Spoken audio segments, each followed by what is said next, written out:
কিছুদিন আগে একটা রিপোর্ট জানতে পারলাম যে সবাই ভাতা পাচ্ছে না, কিন্তু অনেক ভোটের রাজনীতির জন্যই এই জিনিসটা করা হতো। এই মুহূর্তে আমরা সরকারটাকে ইমিডিয়েট চেঞ্জ না করি, পরবর্তীতে আমাদের পশ্চিমবঙ্গবাসী হিসাবে আরো অনেক কাজ করতে হবে। আমরা কেমন রয়েছি মমতা বাজারে, মানে মমতা ব্যানার্জির যে 15 শাসনকাল, সেই শাসনকালে বর্তমান অবস্থায় দাঁড়িয়ে একটা জিনিস, যেহেতু আমি জুনিয়র, সেই জায়গায় দাঁড়িয়ে রাজ্যে তো চাকরি বাকরির কোনো হদিশই নেই।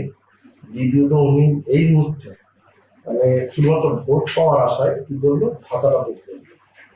তাও কিছুদিন আগে একটা রিপোর্টে জানতে পারলাম যে সবাই ভাতাটা পাচ্ছে না, কিন্তু অনেক ভোটের রাজনীতির জন্যই এই জিনিসটা করা হতো। এখন কর্মসংস্থান ছাড়া দুধের কোনো গতি নেই। যেভাবে শিক্ষক দুর্নীতি, অন্যান্য যেসব দুর্নীতি রয়েছে, যেসব দুর্নীতি, স্বাস্থ্য ক্ষেত্রে সেই একই দুর্নীতি।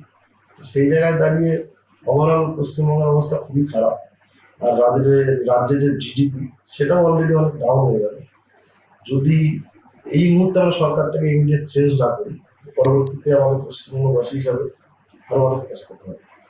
যতটুকু আমার কাছে রিপোর্ট রয়েছে, যতটুকু আমার নলেজে রয়েছে, যে কেন্দ্র সরকার বারবার বলছে যে আপনারা তার কাটা দিয়ে ঘিরে দিন, কিন্তু এই যে জমিটা থাকে, জমিটা রাজ্য সরকারের অধীনে থাকে। রাজ্য সরকার পারমিশন না দেওয়া পর্যন্ত এটাকে কোনোভাবে সম্ভব হয় না।